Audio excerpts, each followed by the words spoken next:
দেখিনি প্রভু, তবে কাজটা ওই করেছেন। সত্যি জানো? এভাবে কেন জিজ্ঞাসা করছেন প্রভু? তুমি তো ভুলও করতে পারো, ওই লেখাটা তো অন্য কেউ লিখতে পারে।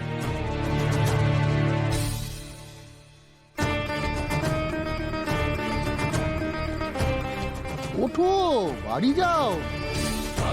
আবার চেপে চুপে বসে। আরে ওঠো, যাও। এই যে আঙ্কেল, আপনি রোজ রেখে যাবেন, আমি রোজ দিয়ে যাবো। কিউ রুট অফ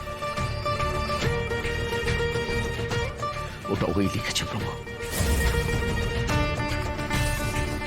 আমি আমার অন্তরের কথা শুনেছি, আমার অন্তর বলেছে সায়নী দোষী।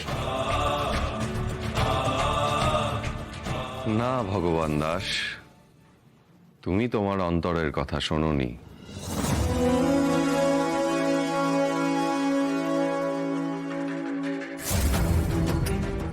গুজবে কান দিয়েছ তুমি, আর 5 জনের কথা তোমার চিন্তাধারাকে অবরুদ্ধ করেছিল।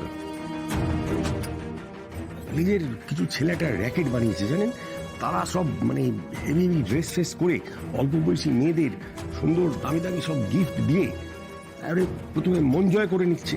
তারপর মেয়েগুলো কি হচ্ছে কোনো হদিশই পাওয়া যাচ্ছে না। প্রথমে মাকে হাত করে বাড়িতে ঢুকেছে, তারপর মেয়েকে নিয়ে পালিয়েছে। এরা প্রথমে বাড়ির লোককে হাত করে, তারপর আসল জায়গায় হানা দেয়।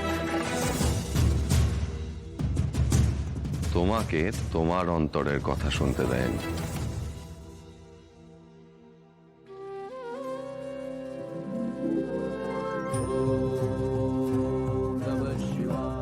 মানুষের চিন্তাধারা যখন অবরুদ্ধ হয়, তখন তার ভাবনা, তার সিদ্ধান্ত, তার প্রতিটা কার্য ভুল হয় ভগবান দাস।